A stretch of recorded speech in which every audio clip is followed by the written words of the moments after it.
ಇಂದಿನ ಪ್ರಚಲಿತ ಘಟನೆಗಳು. ಜಗತ್ತಿನ 3 ಎತ್ತರವಾದ ಪ್ರತಿಮೆಗಳು. ಭಾರತದ ಏಕತಾ ಪ್ರತಿಮೆ 182 ಮೀಟರ್ ಎತ್ತರ. ಚೀನಾದ ಬುದ್ಧನ ಸ್ಪ್ರಿಂಗ್ ದೇವಾಲಯ 153 ಮೀಟರ್ ಎತ್ತರ. ಜಪಾನಿನ ಉಳಿತು ದೈಬುಸ್ತು ವಿಗ್ರಹ 120 ಮೀಟರ್ ಎತ್ತರ. ಈ 3 ವಿಗ್ರಹಗಳು ಕ್ರಮವಾಗಿ ಪ್ರಥಮ, ದ್ವಿತೀಯ ಮತ್ತು ತೃತೀಯ ಜಗತ್ತಿನ ಅತಿ ಎತ್ತರದ ಪ್ರತಿಮೆಗಳಾಗಿವೆ. ಇಂದು 70ನೇ ಕನ್ನಡ ರಾಜ್ಯೋತ್ಸವ. ಇಂದಿನಿಂದ ಸರ್ಕಾರಿ ಸಭೆಗಳಲ್ಲಿ ಪ್ಲಾಸ್ಟಿಕ್ ನೀರಿನ ಬಾಟಲಿಗೆ ನಿಷೇಧ. ಪ್ಲಾಸ್ಟಿಕ್ ಬಾಟಲ್ ಬದಲಿಗೆ ಪರಿಸರ ಸ್ನೇಹಿ ಪರಿಕರಗಳ ಬಳಕೆ ಜೊತೆಗೆ ಎಲ್ಲ ಸಭೆ ಕಾರ್ಯಕ್ರಮಗಳಲ್ಲಿ ಕಡ್ಡಾಯವಾಗಿ ನಂದಿನಿ ತಿನಿಸುಗಳ ಬಳಕೆಗೆ ಸಿಎಂ ಸಿದ್ದರಾಮಯ್ಯನವರಿಂದ ಸರ್ಕಾರಕ್ಕೆ ಸೂಚನೆ.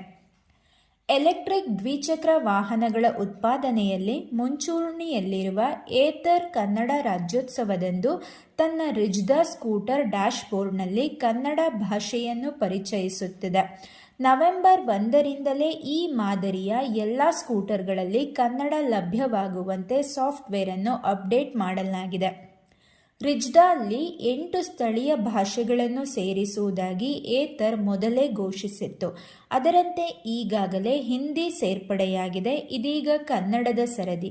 ಮುಂದಿನ ದಿನಗಳಲ್ಲಿ ಮರಾಠಿ, ಗುಜರಾತಿ, ಬಂಗಾಳಿ, ತಮಿಳು, ತೆಲುಗು ಮತ್ತು ಮಲಯಾಳಂ ಸೇರ್ಪಡೆಗೊಳ್ಳಲಿದೆ. ಏತರ್ ಎನರ್ಜಿಯ ಮುಖ್ಯ ತಂತ್ರಜ್ಞ ಮತ್ತು ಸಹ ಸಂಸ್ಥಾಪಕ ಸ್ವಪ್ನಿಲ್ ಜೈನ್. ನ್ಯಾಯಮೂರ್ತಿ ನಾಗಮೋಹನದಾಸ್ ಸಮಿತಿ ಅಲೆಮಾರಿಗಳಿಗೆ 1% ಒಳ ಮೀಸಲಾತಿಗೆ ಸೂಚಿಸಿತ್ತು. ಸಕ್ಕರೆ ಉತ್ಪಾದನೆಯ ಪ್ರಮುಖ ತ್ಯಾಜ್ಯವಾದ ಕಬ್ಬಿನ ಸಿಪ್ಪೆ ಬಗ್ಯಾಸ್ ಪರ್ಯಾಯ ಇಂಧನವಾಗಿದ್ದು, ಇದರಿಂದ ಕಲ್ಲಿದ್ದಲಿನ ಬಳಕೆ ಕಡಿಮೆ ಮಾಡಬಹುದು.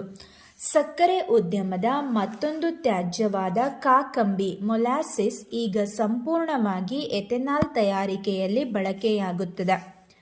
ಮಾಜಿ ಪ್ರಧಾನಿ ದಿವಂಗತ ಇಂದಿರಾ ಗಾಂಧಿ 1974ರಲ್ಲಿ ಕೇಂದ್ರ ಮತ್ತು ರಾಜ್ಯ ಸರ್ಕಾರಗಳ ಅಧೀನದಲ್ಲಿ ಮಾಲಿನ್ಯ ನಿಯಂತ್ರಣ ಮಂಡಳಿಗಳನ್ನು ಸ್ಥಾಪಿಸಿ ಮಾಲಿನ್ಯ ನಿಯಂತ್ರಣಕ್ಕೆ ಮುನ್ನುಡಿ ಬರೆದರು.